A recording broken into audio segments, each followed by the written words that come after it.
On Saturday, at my direction, the United States successfully concluded an airstrike in Kabul, Afghanistan that killed the emir of al-Qaeda, Ayman al-Zawahiri. You know, Zawahiri was bin Laden's leader. He was with him the whole time. He was his number 2 man, his deputy at the time the terrorists attacked 9/11. He was deeply involved in the planning of 9/11. One of the most responsible for the attacks that murdered 2,977 people on American soil. For decades, he was the mastermind behind attacks against Americans, including the bombing of the USS Cole in 2000, which killed 17 American sailors and wounded dozens more. He played a key role in the bombing of U.S. embassies in Kenya and Tanzania, killing 224 and wounding over 4,500 others. He carved a trail of murder and violence against American citizens, American service members, American diplomats, and American interests. And since the United States delivered justice to bin Laden 11 years ago, Zawahiri has been a leader of al-Qaeda, the leader.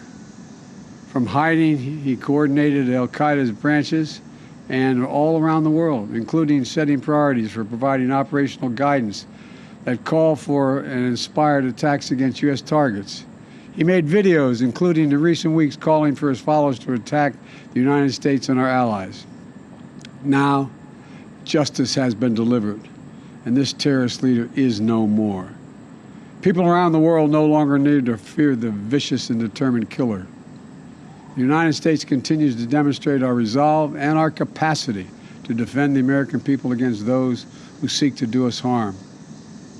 You know, we make it clear again tonight that no matter how long it takes, no matter where you hide, if you are a threat to our people, the United States will find you and take you out. After relentlessly seeking Zawahiri for years under Presidents Bush, Obama, and Trump, our intelligence community located Zawahiri earlier this year. He had moved to downtown Kabul to reunite with members of his immediate family. After carefully considering the clear and convincing evidence of his location, I authorized a precision strike that would remove him from the battlefield once and for all. This mission was carefully planned, rigorously minimized the risk of harm to other civilians. And 1 week ago, after being advised that the conditions were optimal, I gave the final approval to go get him. And the mission was a success. None of his family members were hurt, and there were no civilian casualties. I'm sharing this news with the American people now, after confirming the mission's total success through the painstaking work of our counterterrorism community and key allies and partners. My administration has kept congressional leaders informed as well. When I ended our military mission in Afghanistan almost a year ago, I made the decision that after 20 years of war, the United States no longer needed thousands of boots on the ground in Afghanistan to protect America from terrorists who seek to do us harm. And I made a promise to the American people that we continue to conduct effective counterterrorism operations in Afghanistan and beyond. We've done just that. In February, our forces conducted a daring mission in Syria that eliminated the emir of ISIS. Last month, we took out another key ISIS leader. Now we have eliminated the emir of al-Qaeda. He will never again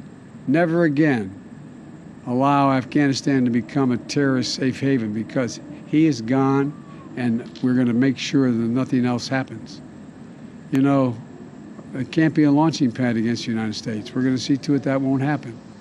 This operation is a clear demonstration that we will, we can, and will always make good on the solemn pledge. My administration will continue to vigilantly monitor and address threats from al-Qaeda, no matter where they emanate from. As Commander-in-Chief, it is my solemn responsibility to make America safe in a dangerous world. The United States did not seek this war against terror. It came to us, and we answered with the same principles and resolve that have shaped us for generation upon generation: to protect the innocent, defend liberty, and we keep the light of freedom burning, a beacon for the rest of the entire world. because this is a great and defining truth about our nation and our people. We do not break. We never give in. We never back down. Last year on September 11th, I once more paid my respect to Ground Zero in New York City, at that quiet field in Shanksville at the Pentagon, standing in the memorial at Ground Zero, seeing the names of those who died forever etched in bronze is a powerful reminder of the sacred promise we made as a nation.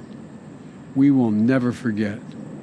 The memorial also bears the quotation from Virgil: "No day shall erase you from the memory of time. No day shall erase you from the memory of time." So we continue to mourn every innocent life that was stolen on 9/11 and honor their memories. To the families who lost fathers and mothers, husbands, wives, sons and daughters, brothers and sisters, friends and co-workers on that searing September day, it is my hope that this decisive action will bring one more measure of closure. No day shall erase them from the memory of time. Today and every day, I'm so grateful for the superb patriots who serve the United States intelligence community and counterterrorism communities. They never forget. And those dedicated women and men who tirelessly work every single day to keep our country safe, to prevent future tragedies. It is thanks to their extraordinary persistence and skill that this operation was a success. They've made us all safer. And to those around the world who continue to seek to harm the United States, hear me now. We will always remain vigilant, and we will act, and we will always do what is necessary to ensure the safety and security of Americans at home and around the globe. Today, we remember the lost,